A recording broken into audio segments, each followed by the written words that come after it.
If you are watching this on March 23rd, 2026, stop what you are doing right now, because what just happened between the United States and Canada in the last 48 hours is something that every single American and Canadian needs to hear.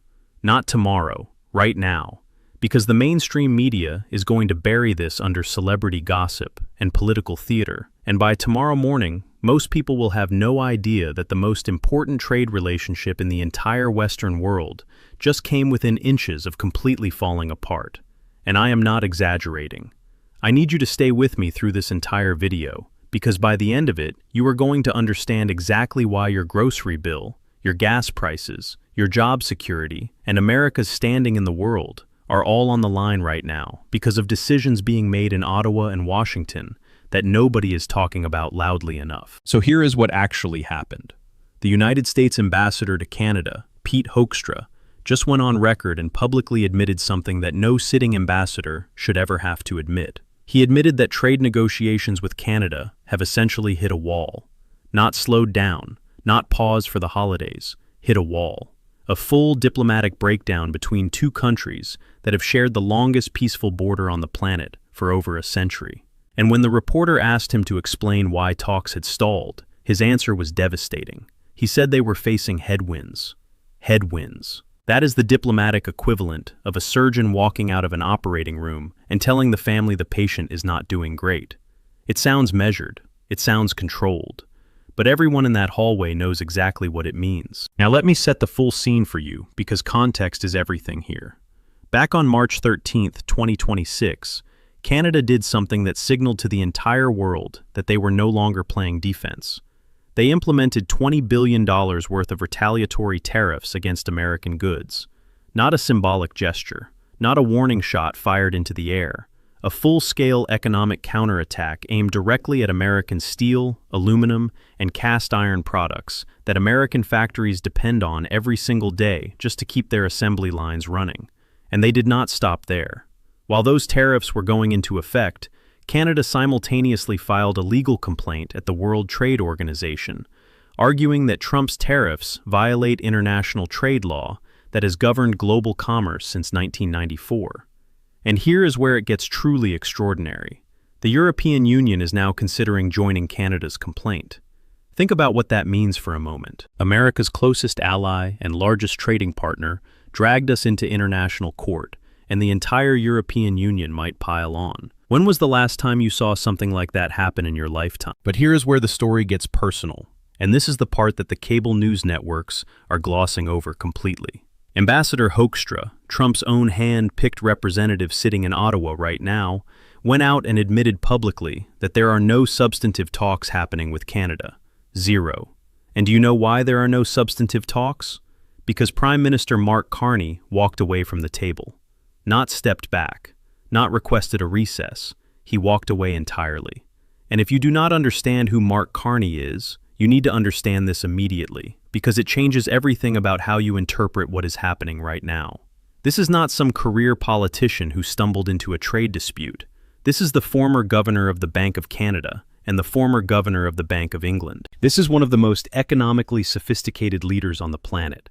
A man who understands monetary policy, trade frameworks, and global financial systems at a depth that almost nobody else currently holding political office anywhere in the world can match. When a man like that decides to walk away from negotiations, he is not doing it emotionally. He is doing it because he has run the numbers and concluded that staying at the table does more damage than leaving it. And what did Carney actually say publicly?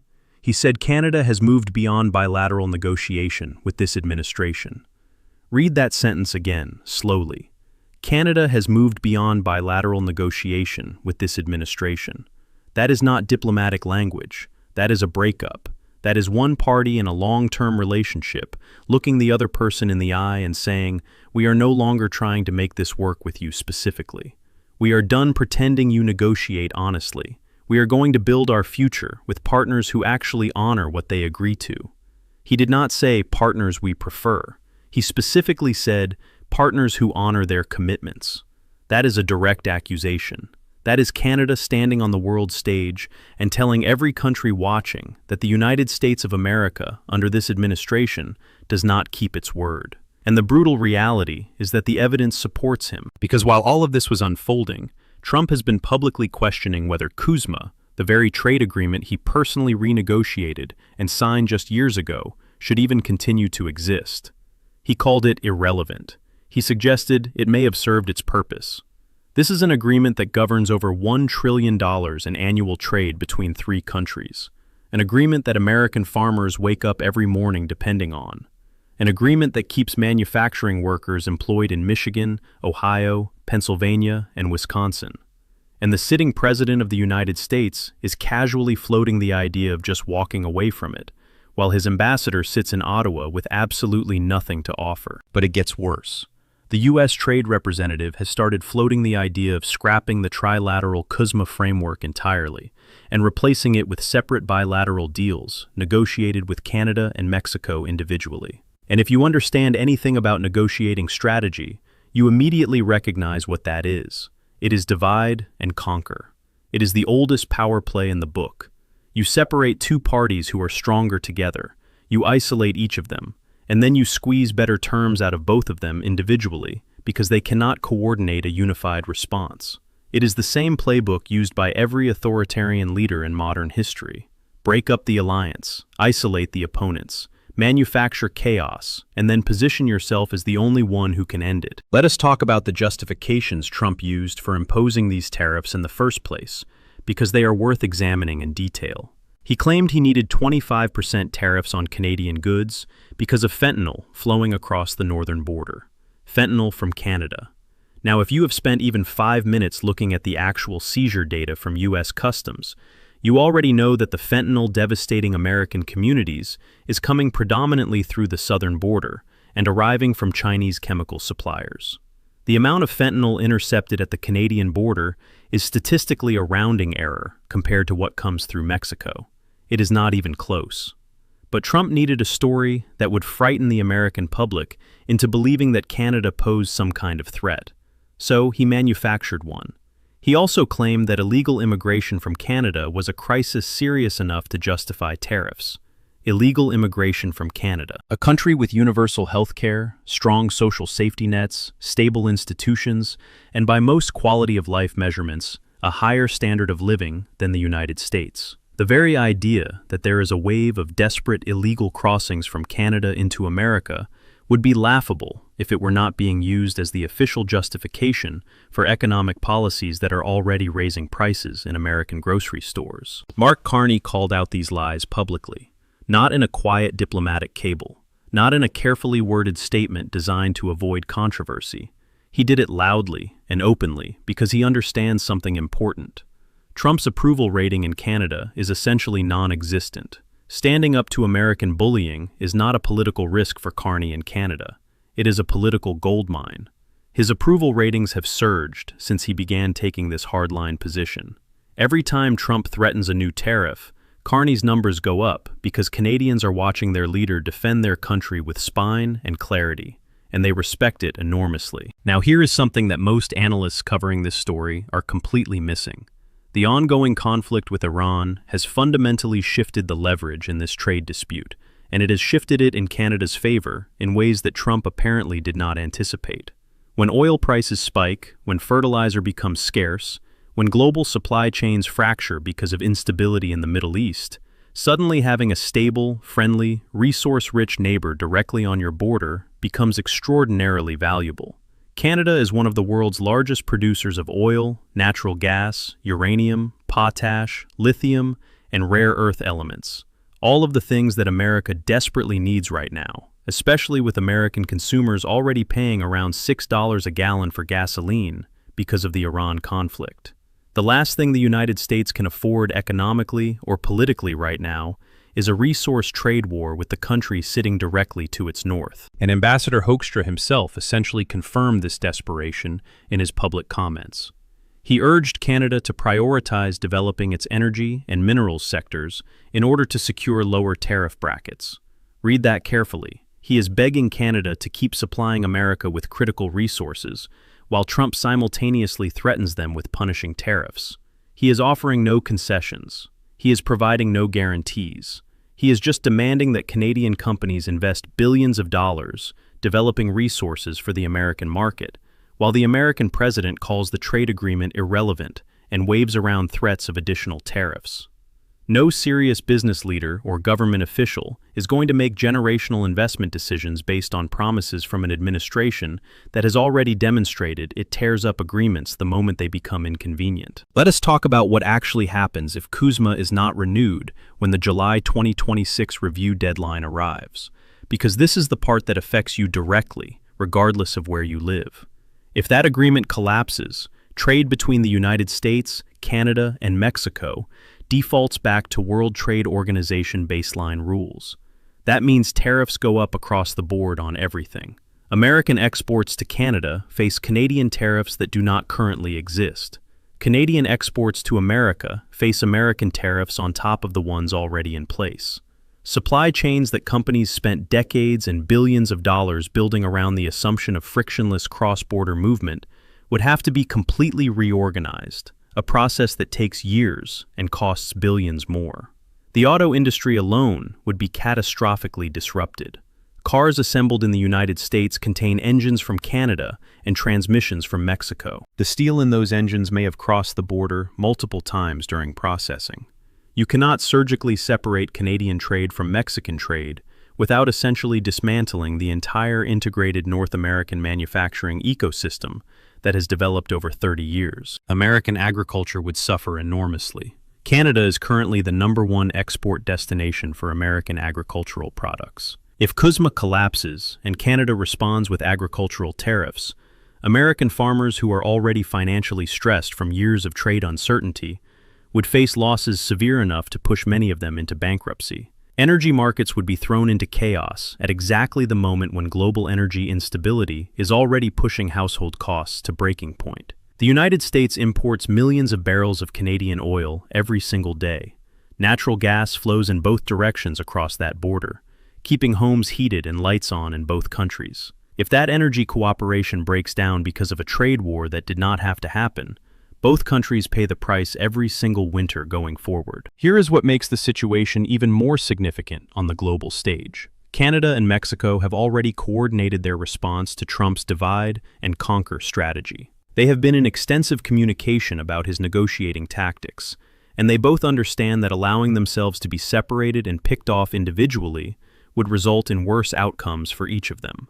Mexico has its own long memory of Trump's tariff threats and immigration rhetoric, and there is absolutely no incentive for Mexico to abandon Canada and try to negotiate alone with an administration that has shown it will impose punishing tariffs for political reasons, completely unrelated to actual trade policy. So, what you are actually watching unfold is not America successfully dividing its trading partners. You are watching Canada and Mexico present a unified front, where threats against one produce solidarity from the other, which is the exact opposite of what Trump's strategy required to work. And while Trump has been focused on punishing and threatening, Carney has been building. He has strengthened Canada's relationship with the European Union, which represents a larger, combined market than the United States. He has been pursuing deeper economic ties with Japan, South Korea, and other Asia-Pacific economies that are growing faster than North America. He has been actively positioning Canada as a stable, predictable, rule-following alternative to American suppliers for every country in the world that is exhausted by the chaos emanating from Washington. Canada is essentially rebranding itself in real time as the anti-chaos option. Reliable trade policy, genuine commitment to international agreements, cooperation as a default rather than confrontation. And it is working.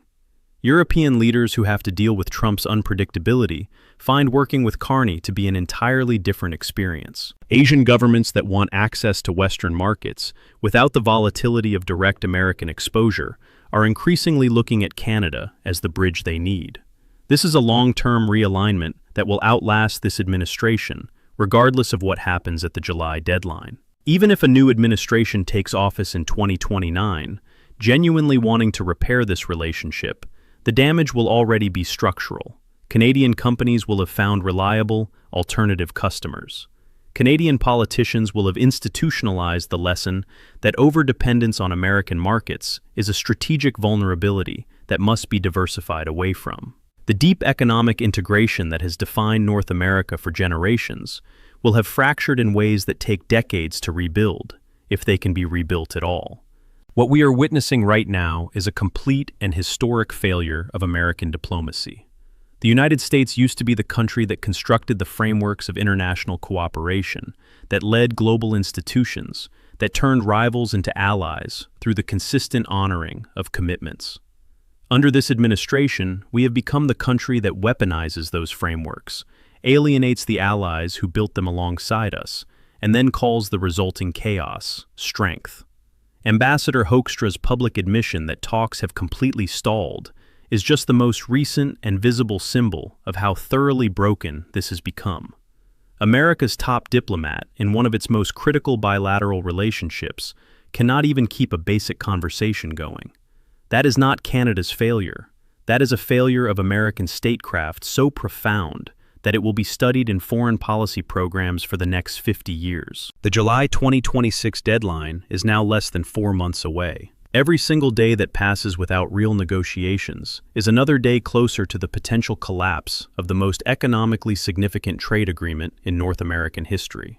Every statement from Trump questioning CUSMA's value makes it structurally harder for Canada to trust American intentions, even if the rhetoric eventually softens. Every new tariff threat, every casual insult, every ambassador who goes on television to complain rather than to offer something real, pushes both countries one step closer to economic divorce. Mark Carney has drawn his line clearly. He will not negotiate under terms designed to extract maximum benefit for the United States at Canada's expense. He will not make decisions about Canadian resources based on demands from an ambassador representing a president who has already demonstrated he does not honor agreements. He is prepared to let CUSMA expire rather than sign Canada up for economic subordination dressed up as partnership. And based on everything we have seen from this administration, there is no realistic path to the kind of genuine concessions that would bring Canada back to the table before July arrives. Which means the smart assessment right now is that we are heading toward either CUSMA's collapse or a severely weakened annual review process that creates permanent investment-killing uncertainty for every business operating across this border. Either outcome is a disaster. Either outcome was completely preventable. And either outcome will fall hardest on the workers, the farmers, the manufacturers, and the families who depend on North American economic cooperation for their livelihoods every single day. That is the story. That is what is at stake. And July is coming faster than anyone in Washington seems to understand.